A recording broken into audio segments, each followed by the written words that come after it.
Hello friends, नमस्कार। कैसे हैं आप सब? मैं सुमन अपने channel era of the experienced के माध्यम से आज आपको लीलाधर मंडलू द्वारा रचित अमर प्रेम कथा तंतारा वामिरो सुनाने जा रही हूँ। किंवदंती है कि इस कथा की परिणत स्वरूप कार निकोबार और लिटिल अंडमान एक दूसरे से अलग हो गए। आपकी उत्सुकता स्वाभाविक है कि भला ऐसा क्या और कैसे हो गया। तो सुनिए अंडमान निकोबार द्वीप की यह अनूठी और हृदयस्पर्शी प्रेम कथा, तंतारा वामिरो कथा। अंडमान द्वीप समूह का अंतिम दक्षिणी द्वीप है लिटिल अंडमान। यह पोर्ट ब्लेयर से लगभग 100 किलोमीटर दूर स्थित है। इसके बाद निकोबार द्वीप समूह की श्रृंखला आरंभ होती है, जो निकोबारी जनजाति की आदिम संस्कृति का केंद्र है। निकोबार द्वीप समूह का पहला प्रमुख द्वीप है कार निकोबार, जो लिटिल अंडमान से 96 किलोमीटर दूर है। निकोबारियों का विश्वास है कि प्राचीन काल से ये दोनों द्वीप एक ही थे। इसके विभक्त होने की एक लोक कथा है जो आज भी दोहराई जाती है। सदियों पूर्व जब लिटिल अंडमान और कार निकोबार आपस में जुड़े हुए थे, तब वहाँ एक सुंदर सा गांव था। पास में एक सुंदर और शक्तिशाली युवक रहा करता था। उसका नाम था तंतारा। निकोबारी उसे बेहद प्रेम करते थे। तंतारा एक नेक और मददगार व्यक्ति था। सदैव दूसरों की सहायता के लिए तत्पर रहता। अपने गांव वालों को ही नहीं, अपितु समूचे द्वीपवासियों की सेवा करना अपना परम कर्तव्य समझता था। उसके इस त्याग की वजह से वह चर्चित था। सभी उसका आदर करते, वक्त मुसीबत में उसे स्मरण करते और वह भागा भागा वहां पहुंच जाता। दूसरे गांव में भी पर्व त्योहारों के समय उसे विशेष रूप से आमंत्रित किया जाता। उसका व्यक्तित्व तो आकर्षक था ही, साथ ही आत्मीय स्वभाव की वजह से लोग उसके करीब रहना चाहते। पारंपरिक पोशाक के साथ वह अपनी कमर में सदैव एक लकड़ी की तलवार बांधे रहता। लोगों का मत था, बावजूद लकड़ी की होने पर उस तलवार में अद्भुत दैवी शक्ति थी। तंतारा अपनी तलवार को कभी अलग न होने देता। उसका दूसरों के सामने उपयोग भी न करता, किंतु उसके चर्चित साहसिक कारनामों के कारण लोगों का विश्वास था कि तलवार में अद्भुत दैवी शक्ति है। तंतारा की तलवार एक विलक्षण रहस्य थी। एक शाम तंतारा दिन भर के अथक परिश्रम के बाद समुद्र के किनारे निकला। सूरज समुद्र से लगे क्षितिज तले डूबने को था। समुद्र की ठंडी बयारें आ रही थी। पक्षियों की सायंकालीन चहचहाटे सनय सनय क्षीण होने को थी। उसका मन शांत था। विचार मग्न तंतारा समुद्री बालू पर बैठकर सूरज की अंतिम रंग बिरंगी किरणों को समुद्र पर निहारने लगा। तभी कहीं पास से उसे मधुर गीत गूंजता सुनाई दिया। गीत मानो बहता हुआ उसकी तरफ आ रहा हो। बीच में लहरों का संगीत सुनाई देता था। गायन इतना प्रभावी था कि वह अपनी सुध बुध खोने लगा। लहरों का एक प्रबल वेग ने उसकी तंद्रा भंग थी। चैतन्य होते ही वह उधर बढ़ने को विवश हो उठा, जिधर से अब भी गीत का स्वर बह रहा था। वह विकल सा उस तरफ बढ़ने लगा। अंततः उसकी नजर एक युवती पर पड़ी, जो ढलती हुई शाम के सौंदर्य में बेसुध एकटक समुद्र को देह पर डूबते हुए रंगों को निहारते हुए गा रही थी। यह एक श्रृंगार गीत था। उसे ज्ञात न हो सका कि कोई अजनबी युवक उसे निशब्द ताके जा रहा है। एकाएक ऊंची लहर उठी और उसे भिगो गई। वह हड़बड़ाहट में गाना भूल गई। इसके पहले कि वह सामान्य हो पाती, उसने अपने कानों में गूंजती गंभीर आकर्षक आवाज सुनी। तुमने एकाएक कितना मधुर गाना अधूरा क्यों छोड़ दिया? तंतारा ने विनम्रता पूर्वक कहा। अपने सामने एक सुंदर युवक को देखकर वह विस्मित हुई। उसके भीतर किसी कोमल भावना का संचार हुआ, किंतु अपने को संयत कर उसने बेरुखी के साथ जवाब दिया। पहले बताओ, तुम कौन हो? इस तरह मुझे घूरने और इस असंगत प्रश्न का कारण? अपने गांव के अलावा किसी और गांव के युवक के प्रश्नों का उत्तर देने को मैं बाध्य नहीं, या तुम भी जानते हो। तंतारा मानो सुध बुध खोए हुए था। जवाब देने के स्थान पर उसने पुनः अपना प्रश्न दोहराया। तुमने गाना क्यों रोक दिया? गाओ, गीत पूरा करो। सचमुच तुमने बहुत सुरीला कंठ पाया है। यह तो मेरे प्रश्न का उत्तर न हुआ, युवती ने कहा। सच बताओ, तुम कौन हो? लपाती गांव में तुम्हें कभी नहीं देखा। तंतारा मानो सम्मोहित था। उसके कानों में युवती की आवाज ठीक से न पहुंच सकी। उसने पुनः विनय की। तुमने गाना क्यों रोक दिया? गाओ ना। युवती झुंझला उठी। वह कुछ और सोचने लगी। अंततः उसने निश्चय पूर्वक एक बार पुनः लगभग विरोध करते हुए कड़े स्वर में कहा। दृढ़ता की हद है। मैं जब से परिचय पूछ रही हूँ और तुम बस एक ही राग अलाप रहे हो। गीत गाओ, गीत गाओ। आखिर क्यों? क्या तुम्हें गांव का नियम नहीं मालूम? इतना बोलकर वह जाने के लिए तेजी से मुड़ी। तंतारा को मानो कुछ होश आया। उसे अपनी गलती का एहसास हुआ। वह उसके सामने रास्ता रोककर गिड़गिड़ाने लगा। मुझे माफ कर दो। जीवन में पहली बार मैं इस तरह विचलित हुआ हूँ। तुम्हें देखकर मेरी चेतना लुप्त हो गई। तुम्हारा रास्ता छोड़ दूंगा। बस अपना नाम बता दो। तंतारा ने विवशता पूर्वक आग्रह किया। उसकी आंखें युवती के चेहरे पर केंद्रित थीं। उसके चेहरे पर सच्ची विनय थी। वाह मीरो, एक रस घोलती आवाज उसके कानों में पहुंची। वाह मीरो, वाह मीरो, वाह कितना सुंदर नाम है। कल भी आओगी ना यहाँ? तंतारा ने याचना भरे स्वर में कहा। नहीं, शायद कभी नहीं, वामीरो ने अन्यमनस्कता पूर्वक कहा और झटके से लपाती की तरफ बेसुध सी दौड़ पड़ी। पीछे तंतारा के वाक्य गूंज रहे थे। वामीरो, मेरा नाम तंतारा है। कल मैं इसी चट्टान पर प्रतीक्षा करूंगा। तुम्हारी बाट जोहूंगा। जरूर आना। वामीरो रुकी नहीं, भागती ही गई। तंतारा उसे जाते हुए निहारता रहा। वामीरो घर पहुंचकर भीतर ही भीतर कुछ बेचैनी महसूस करने लगी। उसके भीतर तंतारा से मुक्त होने की एक झूठी छटपटाहट थी। एक झल्लाहट में उसने दरवाजा बंद किया और मन को किसी और दिशा में ले जाने का प्रयास किया।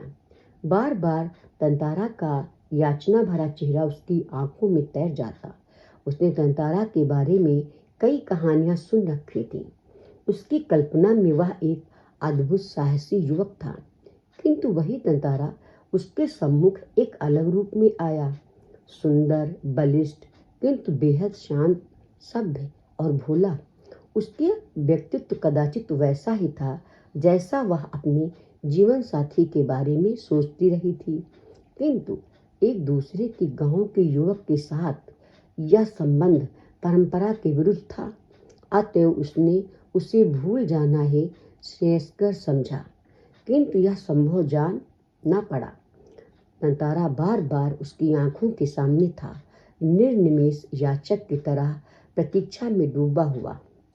किसी तरह रात बीती, दोनों के हृदय व्यथित थे। किसी तरह आँच रहित एक ठंडा और उबाऊ दिन गुजरने लगा। शाम की प्रतीक्षा थी। तंतारा के लिए मानो पूरे जीवन की अकेली प्रतीक्षा थी। उसके गंभीर और शांत जीवन में ऐसा पहली बार हुआ था। वह अचंभित था, साथ ही रोमांचित भी। दिन ढलने के काफी पहले ही वह लपाती की उस समुद्री चट्टान पर पहुंच गया। वामीरो की प्रतीक्षा में एक एक पल पहाड़ की तरह भारी था। उसके भीतर एक आशंका भी दौड़ रही थी। अगर वामिरो ना आई तो? वह कुछ निर्णय नहीं कर पा रहा था, फिर प्रतीक्षारत था। बस आस की एक किरण थी जो समुद्र की देह पर डूबती किरणों की तरह कभी भी डूब सकती थी। वह बार बार लपाती के रास्ते पर नजरें दौड़ाता। सहसा नारियल के झुरमुटों में उसे एक आकृति कुछ साफ हुई, कुछ और साफ, कुछ और साफ।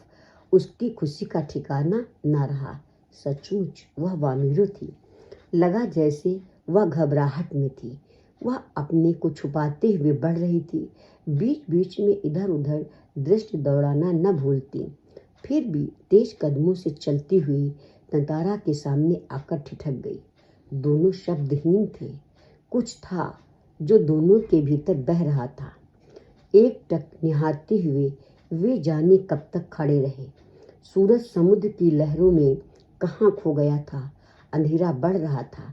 अचानक वामिरो कुछ सचेत हुई और घर की तरफ दौड़ पड़ी। तंतारा अब भी वहीं खड़ा था, निश्चल, शब्दहीन। दोनों रोज उसी जगह पहुंचते और मूर्तिवत एक दूसरे को निर्निमेष ताकते रहते। बस भीतर समर्पण था जो अनवरत गहरा रहा था। लपाती के कुछ युवकों ने इस मूक प्रेम को भांप लिया और खबर हवा की तरह बह उठी। वामिरो लपाती ग्राम की थी और तंतारा पासा का। दोनों का संबंध संभव न था। रीति के अनुसार दोनों को एक ही गांव का होना आवश्यक था। वामिरो और तंतारा को समझाने बुझाने के कई प्रयास हुए, किंतु दोनों अडिग थे। वे नियमतः लपाती के उसी समुद्री किनारे पर मिलते रहे। अफवाहें फैलती रहीं। कुछ समय बाद पासा में पशु पर्व का आयोजन हुआ। पशु पर्व में हस्त पुष्ट पशुओं के प्रदर्शन के अतिरिक्त पशुओं से युवकों की शक्ति परीक्षा प्रतियोगिता भी होती है। वर्ष में एक बार सभी गांव के लोग हिस्सा लेते हैं। बाद में नृत्य, संगीत और भोजन का भी आयोजन होता है। शाम से सभी लोग पासा में एकत्रित होने लगे। धीरे धीरे विभिन्न कार्यक्रम शुरू हुए। तंतारा का मन इन कार्यक्रमों में तनिक न था। उसकी व्याकुल आंखें वामिरो को ढूंढने में व्यस्त थीं। नारियल के झुंड के एक पेड़ के पीछे से उसे जैसे कोई झांकता दिखा। उसने थोड़ा और करीब जाकर पहचानने की चेष्टा की। वह वामिरो थी जो भयवश सामने आने में झिझक रही थी। उसकी आंखें तरल थीं, होठ कांप रहे थे। तंतारा को देखते ही वह फूट कर रोने लगी। तंतारा विह्वल हुआ। उससे कुछ बोलते ही नहीं बन रहा था। रोने की आवाज लगातार ऊंची होती जा रही थी। तंतारा किम कर्तव्य विमूढ़ था। वामिरो के रुदन स्वरों को सुनकर उसकी माँ वहां पहुंची और दोनों को देखकर आग बबूला हो उठी।